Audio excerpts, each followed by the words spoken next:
નમસ્કાર મિત્રો, સ્વાગત છે તમારું અમારી YouTube channel Gujarat jobs and ન્યૂઝમાં. મિત્રો, એનપીએસ ધારકો માટે એક મોટા સમાચાર સામે આવી રહ્યા છે. આ સમાચારથી લાખો એવા એનપીએસ ધારકોને ફાયદો જોવા મળી શકે. આંશિક ઉપાડની સંખ્યા પણ 3 થી વધારીને 4 કરવામાં આવી છે. હવે 80% ભંડોળ તમે ઉપાડી શકશો. એનપીએસના નિયમોમાં મોટા ફેરફાર જોવા મળી રહ્યા છે, જેનાથી કર્મચારીઓને મોટો ફાયદો જોવા મળી રહ્યો છે. વિગતવાર માહિતી શું છે તે સમજીએ તો પેન્શન નિયમનકારી સંસ્થા એટલે કે પેન્શન PFRDA દ્વારા નિયમોમાં મોટો સુધારો કરવામાં આવ્યો છે. PFRDA એ નિયમોમાં સુધારો કરીને નેશનલ પેન્શન સિસ્ટમ NPSના બિનસરકારી સબસ્ક્રાઇબર્સને એક્ઝિટ સમયે અથવા તો પેન્શન એકાઉન્ટ બંધ કરતી વખતે કુલ જમા ભંડોળના 80% સુધીની રકમ ઉપાડવાની મંજૂરી આપી છે. અગાઉ ઉપાડની આ મર્યાદા ફક્ત 60% હતી.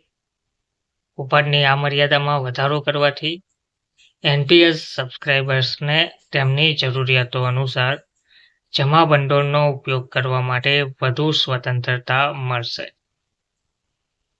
અગાઉ પેન્શન એકાઉન્ટ બંધ કરવાના સમયે મહત્તમ 60% રકમ જ ઉપાડી શકાતી હતી.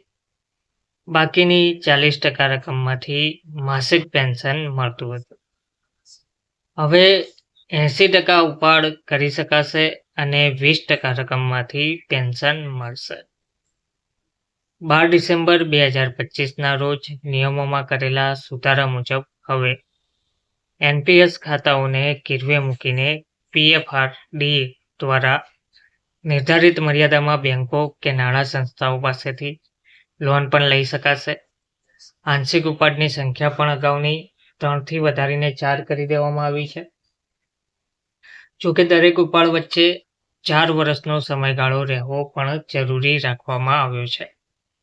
60 વર્ષની નિવૃત્તિ વય પછી ઓછામાં ઓછા 3 વર્ષના સમયગાળા સાથે 3 વખત આંશિક ઉપાડની મંજૂરી પણ આપવામાં આવી છે. તો સરકારી કર્મચારીઓના કિસ્સામાં એક્ઝિટની ઉંમર 75 થી વધારીને 85 વર્ષ કરાઈ છે. સબસ્ક્રાઇબર્સ 85 વર્ષના થાય ત્યાં સુધી અથવા તો એક્ઝિટ થવાના વિકલ્પનો ઉપયોગ ના કરે ત્યાં સુધી એનપીએસમાં રોકાણ ચાલુ રાખી શકે છે. સરકારી કર્મચારીઓ પણ એક્ઝિટ સમયે 60% રકમ ઉપાડી શકશે તેવી માહિતી આપવામાં આવી રહી છે.